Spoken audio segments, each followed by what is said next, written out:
Gotta go. Yeah, I'll call you back. I'm with that realtor lady. In every real estate transaction, something comes up that the buyer or seller may have a question about. But in the heat of the moment, the question goes unanswered.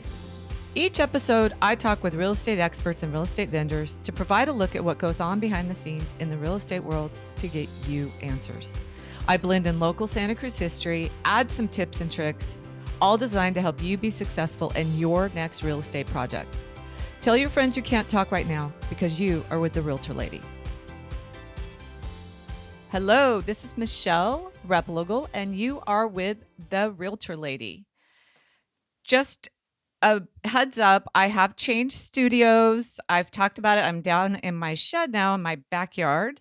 So if the sound is a little bit different or the whole vibe seems a little different, it is. It's at home.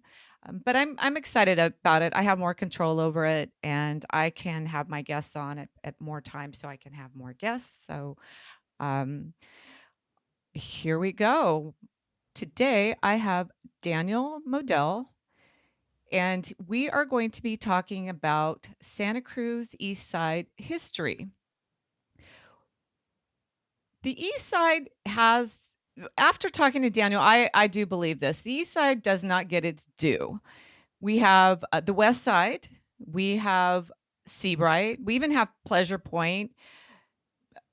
I guess for the most part, Live Oak gets a lot of attention as well, but the East Side seems to not get as much attention in discussions or in the community, and we're going to talk about that.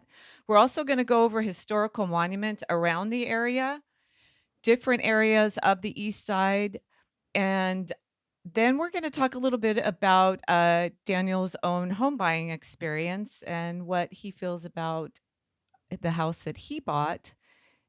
He had some interesting ideas there, and I want to hear about them because, after all, you are with the Realtor Lady. So, Daniel, welcome. Thank you. So, I have us starting at historical monuments. Maybe with that, you could kind of outline maybe what we think of as the East Side, maybe some points of reference. Well, that's a really good place to start. You know, what is it that we're talking about? The East Side historically has been more or less from San Lorenzo River to the Yacht Harbor and Arana Gulch.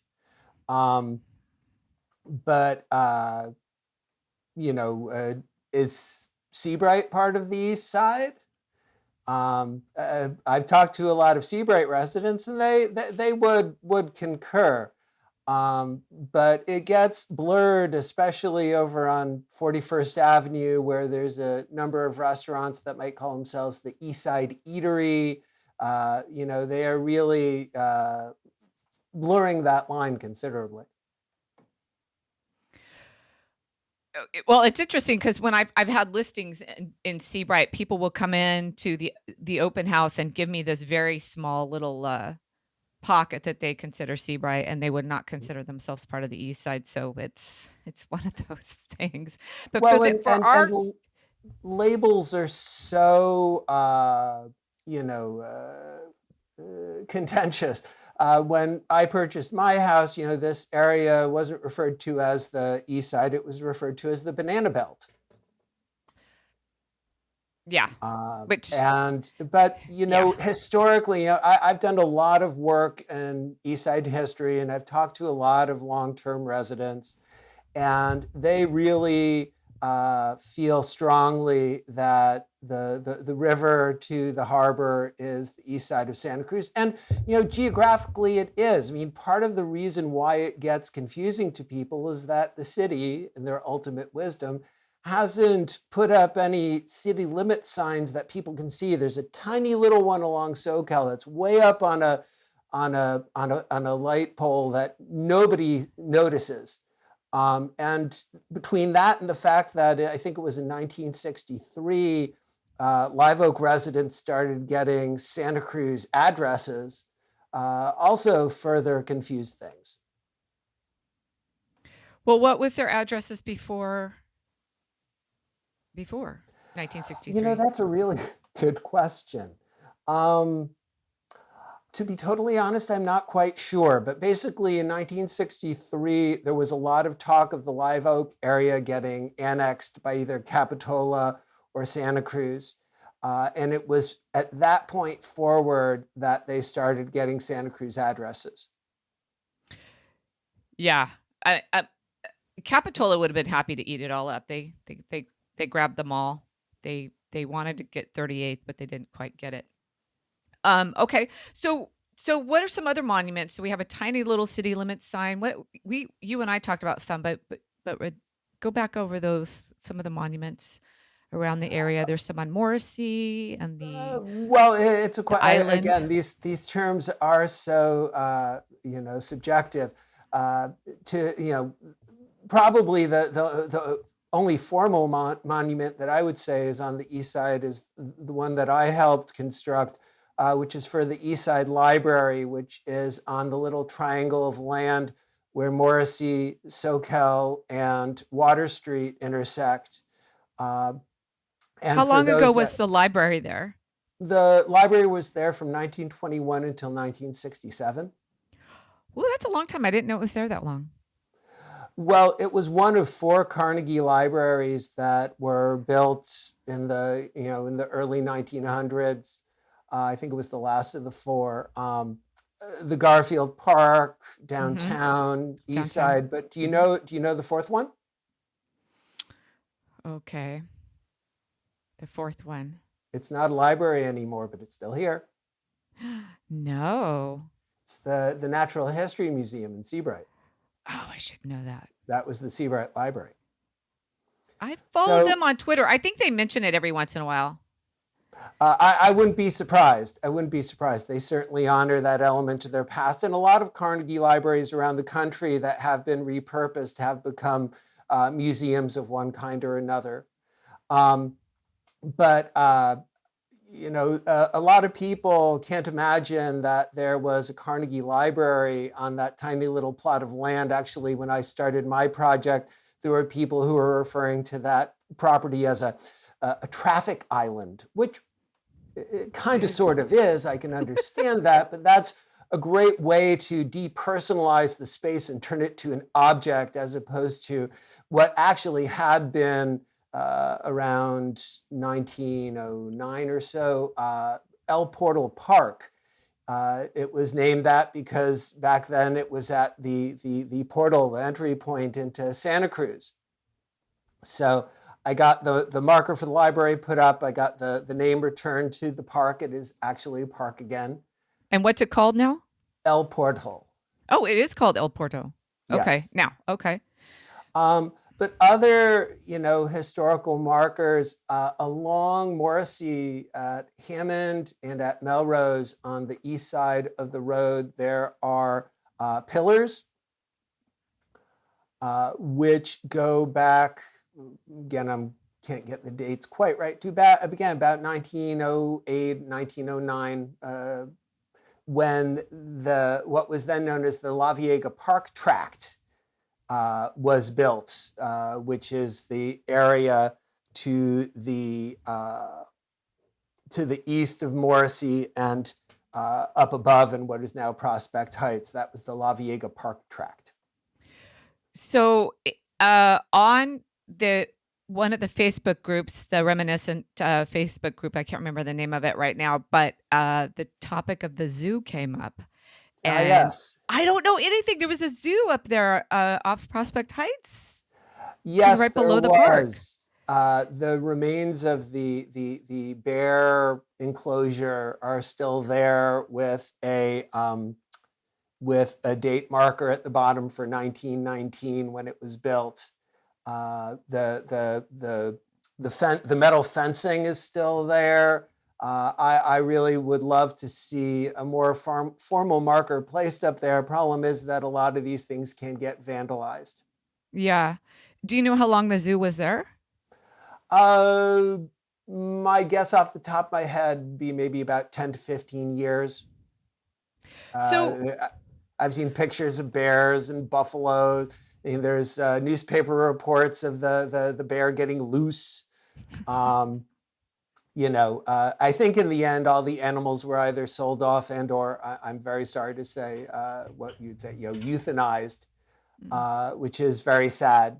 Zoos are kind of an antiquated way of taking care of animals, especially the way that they were taken care of up there was not the best.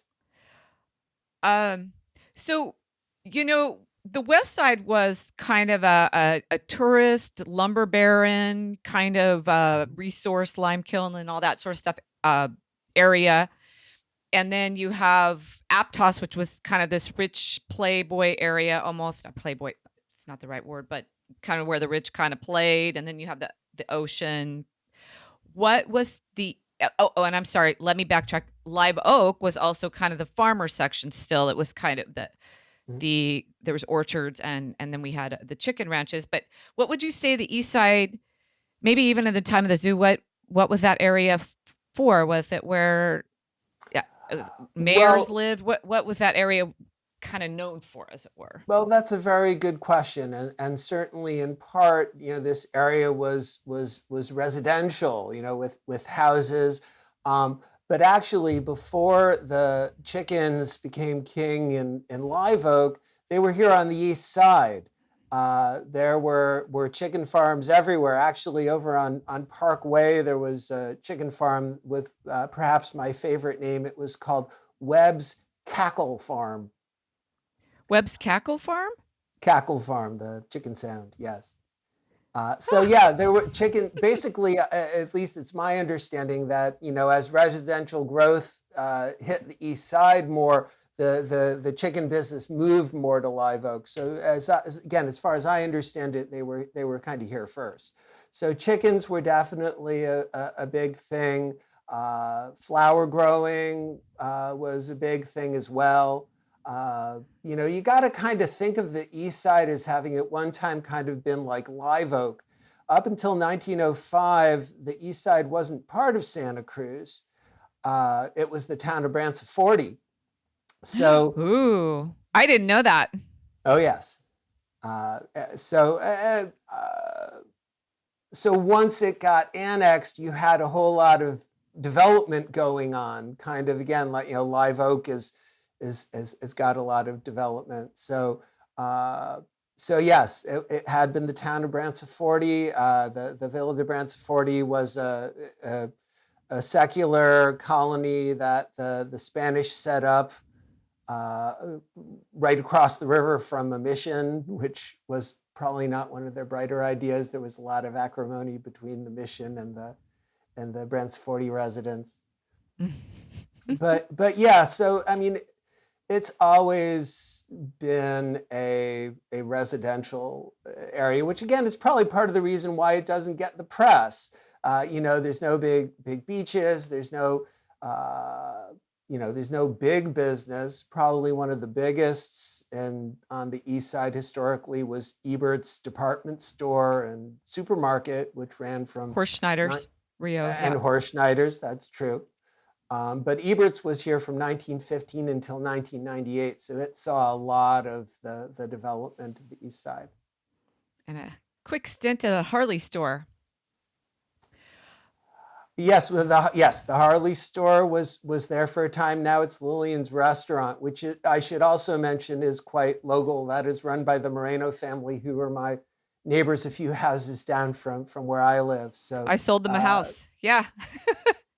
I sold the property is still owned by the Ebert family, actually, I should mention, which is pretty neat. That's wow. So before we leave El Porto, so originally at its inception, even before the library, was it just because of these large roads converging that created this island? How did that island get created? That's a good question. I can't really offer you a definitive answer, but I can tell you that was an important intersection for a number of years. There was actually, I know they're not very popular these days, but there was a mission bell actually in the park.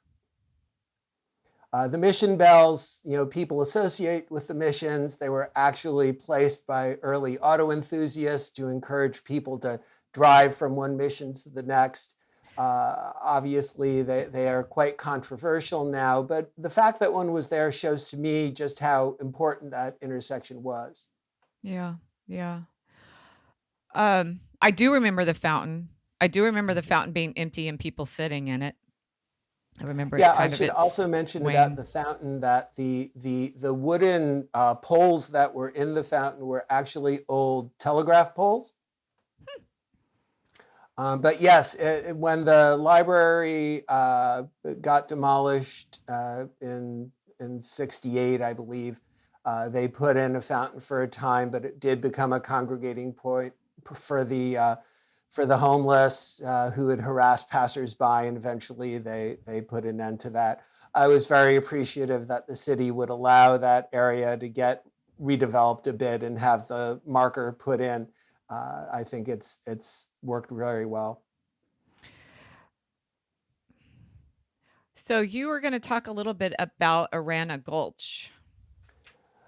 Well, Arana Gulch to me is one of the jewels of the East Side. It is a public space that really doesn't get a lot of press. It is named for Jose and Feliciana Arana, who first settled there, I believe, in about 1834, and had their home there, farmed the property uh, uh, for a number of years. But also, while their home has since gone, along the western edge of the gulch is the Hagman House, which is still there today, well hidden behind the trees and things. It's kind of But like that around the home, bend, isn't it? It's kind of behind the trees, and I think I've seen a little glimpse of it, but it's not yes, really out most in the people do open. see glimpses. That home was built in 1871 by Frederick and Amelia Hagman. Wow. Hagman was what would be termed a gentleman farmer. He was a rich man who retired to having this farm, which wasn't a huge money maker, but it was a way to pass the time. But in 1885, I wish I had a picture I could show you. The house was remodeled, and if you see it today, it really kind of has this gingerbread castle kind of look to it. It's very unique. I am very thankful that the owners have been able to keep it all these years. It is on the National List of Historic Places. I just want to add in because there's so much controversy. This is a bit of a podcast about Santa Cruz, is that we have to remember our past, and that's where a lot of rich people came here for over 200 years. We've had people coming to live here who have had a lot of money, and there's always Absolutely. this, and there's always this, well, these people are coming in, and it's like, they've been coming in.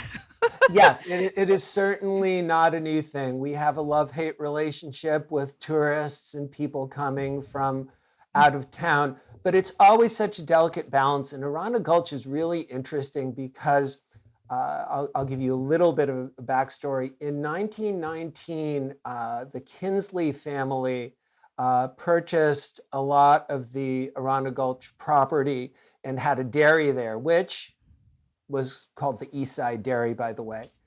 Not the Midtown Dairy, sorry. But Nice one. the interesting thing is that the Kinsley family, who are still here in Santa Cruz, they tried to develop that property into a housing development. There was actually even talk at one time of turning it into a parking lot for Twin Lakes Beach. And it was, the city started by saying they could do it, then they changed their mind. It went to courts for a very long time. Eventually, the city purchased the property, and I honestly don't feel like the Kinsley family got a fair shake from the city, but I am super thankful that that property was saved and protected. Recently, paths were put through there, an area was blocked off for cattle grazing, which I actually really like because there used to be a dairy there. It's a little historical nod. But you know, a lot of people wanted that area to stay more wild. So I understand that, but I'm just thankful that it's there and hasn't been turned into, you know, condos. Absolutely. I think the appreciation for that area, though, has really grown, and the people that are using it when I'm there seem to be really grateful for it. And it's always refreshing to be in a public space that people take care of it and understand the value of it. And so the way it was developed probably upset a lot of people. But I always tell people in our area, especially, you really can't have it both ways. You have to kind of figure out how to meet in the middle. We're very Oh, limited. absolutely, absolutely. And there are still little paths and ways to go down by the Arana Creek or to the overlook of the harbor. There are ways to get a little bit more distance from civilization there too. So yeah, no, it's been welcomed by a lot of people. It's a very popular location. Um, yeah, I've only been in it a couple times, which is funny because when I was a kid, I was in it all the time because that's how we got across town going through there. I Hmm. can't remember how we actually did it. I don't think the paths were very well carved, but it was a Well, way no, that we got away from they never cars. were. And you know, at one point, part of the development idea was to connect Broadway to Bromer and to actually put like an elevated roadway through the gulch, which I can't imagine them doing now. It's so nice, and you know, and the green belts in Santa Cruz are so few and far between. There's little neighborhood parks and things, but we are very appreciative to have that area, and it's a gateway for us to get to the harbor too, which is a wonderful place. Um, so let's, I guess, jump right in. Midtown versus East Side. You know, this has been playing out in the newspaper. I don't know if you've seen some letters to the Sentinel about it. Very Oh, timely. absolutely. And I especially appreciate one recently from Larry Dunham. Larry is a long-term, dare I I say, saw that one. Seabright resident, but even he recognizes that this is all the East Side and wants to keep that name. But you know, the thing is, you know, I've talked to many longtime residents, all who are very passionate about the East Side name, and it is very hard for them to see, you know, Midtown put, you know, labels put up in businesses and the like. At the same time, as you say, looking for kind of that middle ground, you know, prior to 1905, you know, this area was Branciforte. I'm sure there were a lot of people who did not like, you know, referring to their town by a new name. Right. Name changes are very hard on people. They get very attached. It's part of who they are. I mean, I hear stories of all the kids going down to the Del Mar, and if you were on the east side, you stayed on one side of the theater, and the west side on the other. It's, you know, it's part of who they are. At the same time, you know, there's never been an official designation. Um, so it makes the naming process that much more fluid. I mean, don't get me wrong. I very much like this area as the East Side. I think that does need to become official, but until it does, you know, surfers were a lot of the group that liked Midtown. You know, the businesses like it because it gives them attention. You know, we're talking about this. Um, but you know, I feel the East Side should be the East Side. But as I mentioned before, no city limits markers to speak of. You know, no real identifiers of this area as the East Side. It's a challenge. I just had the pleasure of hanging out with Susan Brown, Willie Brown's daughter, in San Francisco. And she does a podcast called Behind the Fog. And the podcast is basically talking about how people move into an area and then have their kind of idea of that area and then kind of slap it over that area and then, you know, just driving the locals crazy because it's like, no, that's not us. You don't. understand us, why don't you get to know us a little bit before? So, you know, the Midtown adopters could be new or they could have been here a while, but it's still to me, that is just, did you even look into this a little bit and how that area was, or get the vibe before you just decided it was Midtown? I don't know. Because I'm on the east. I guess if I'm going to take a side, I grew up the Eastside. Midtown sounds very No, understood. I mean, hipster to me. Hearing some of the stories, I mean, the surfers, I would say, probably, you know, had this as Midtown before just about anybody else did. And it makes sense. Probably for them, the eastern edge would be Pleasure Point, Right. for what they do. But what was I going to say? But people, well, you know, one of the big things that I do is my historical walking tours. I run 3 different walking tours each year. At least I was doing that before COVID. And it was a great experience to educate people on the history of the area because there are so many things that they don't know.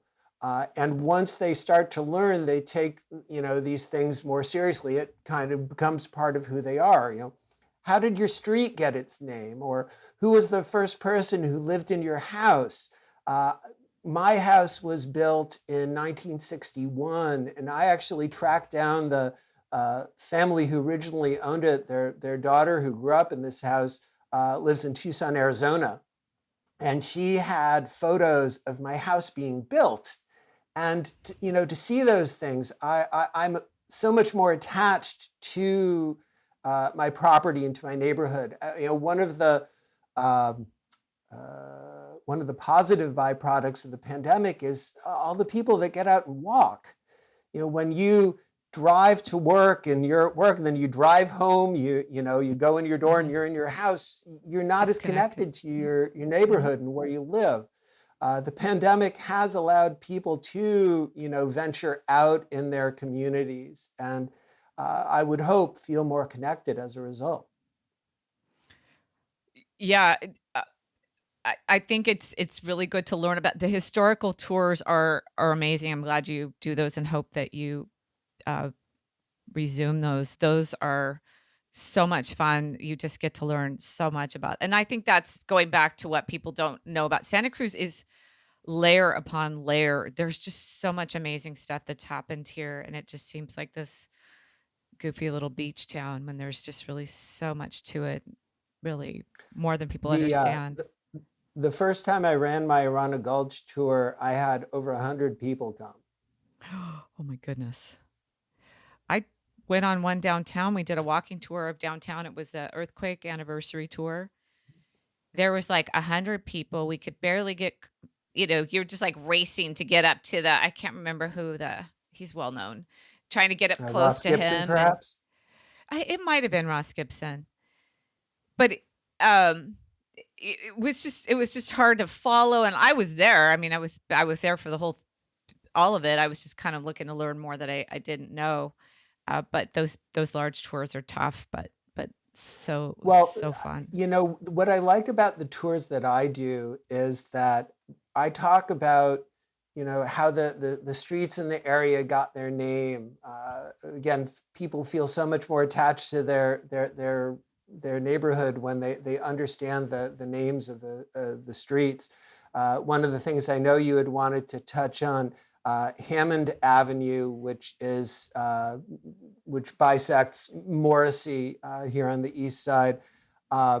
One of the corners of that, where it hits Pacheco Avenue, it says Grant Avenue on the street side, but it says Hammond on the street sign. And people always ask me about that. And it turns out that, you know, Hammond Avenue got named for Mayor of Santa Cruz, Roy Hammond, who died in office in 1938.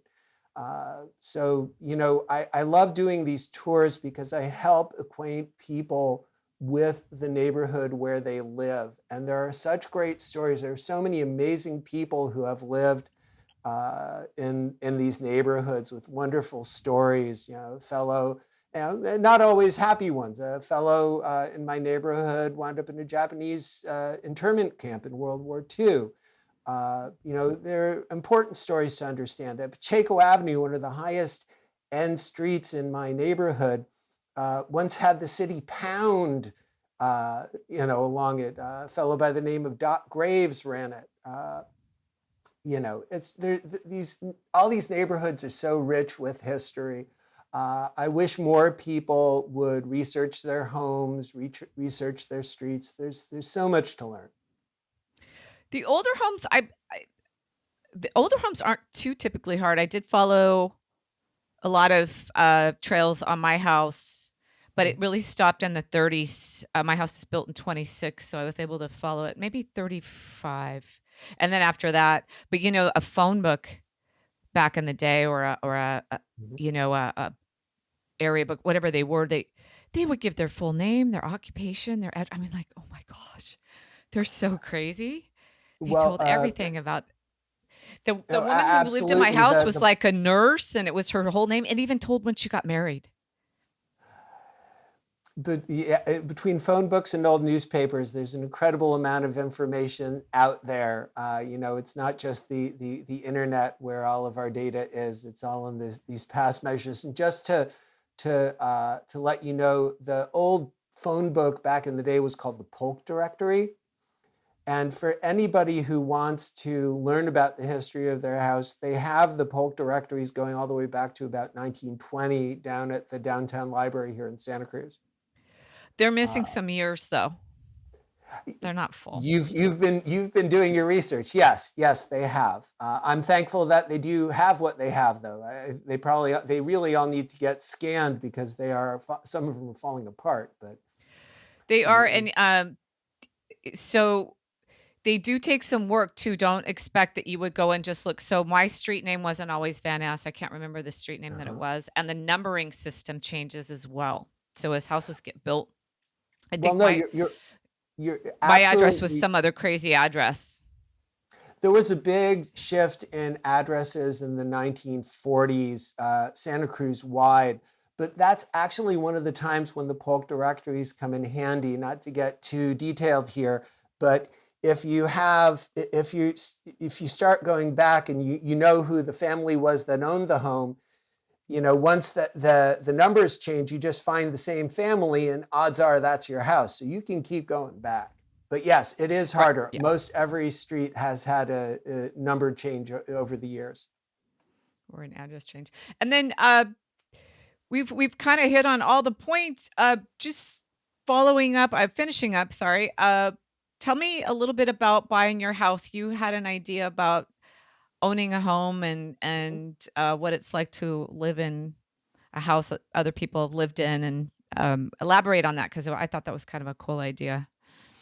Well, when I purchased this house as first time homeowner, and I had all these grand ideas that I'm going to get this really new modern house, and it's going to be my house, and I'm going to be really kind of creating the space as my own. And in the end, purchasing this house, from 1961, I realized that, it's not my house. I may own it financially, but there were people here before me. There will be people here after me. I am part of a line of people that have come through this home. And that was made that much stronger by tracking down the original owners, and I intend to share everything I've learned with the next people to own my house, because I think that, as a country, we think of home ownership as this is your house, this is your space, but we are all just, over time, we are all just transitory. Ghosts in the machine.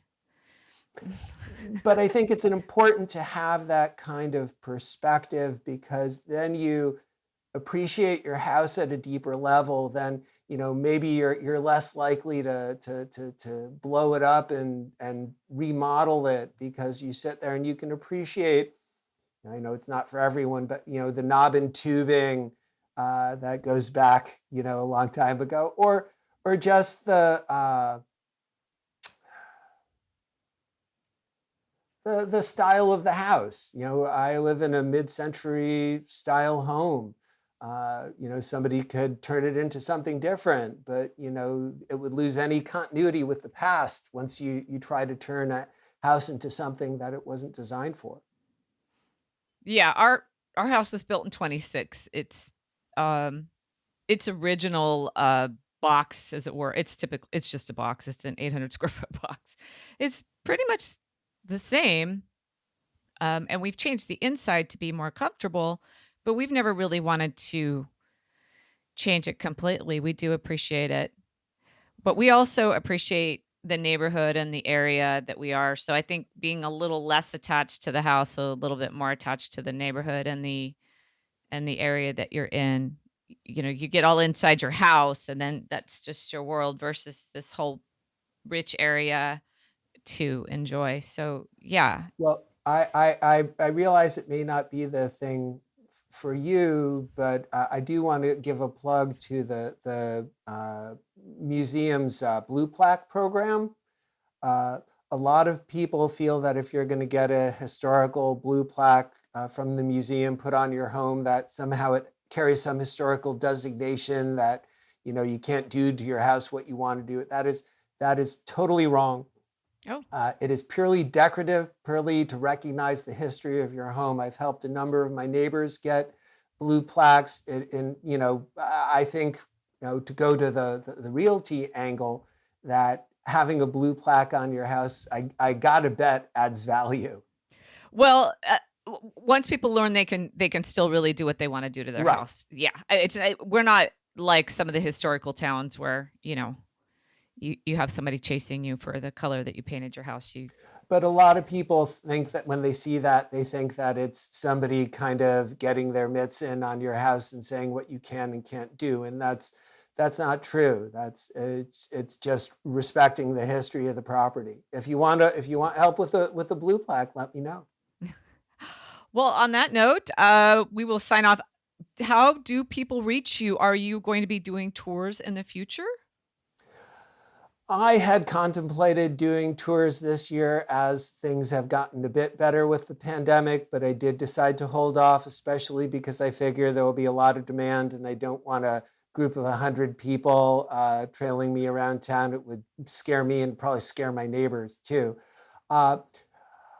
You can find my most recent project on the flood of 55 on YouTube, just by Okay. doing a search for Daniel Modell, Flood of 55. Okay. But yeah, anybody who wants to contact me with questions, my email is eastsidehistory@gmail.com. Okay. I love to help people research their properties and learn more about the area. I do not charge anything.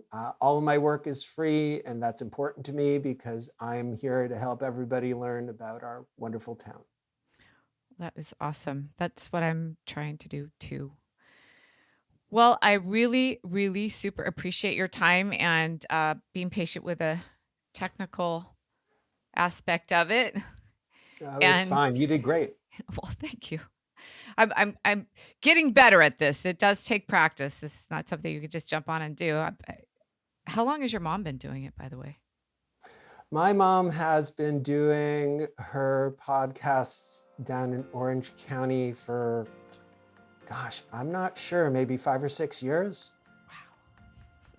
That's so cool. But there's a lot of interest. I'm sure, you know, this is a great thing that you're doing. I'm sure a lot of people appreciate it. Well, I gotta get it running. Always recommend me, the realtor lady.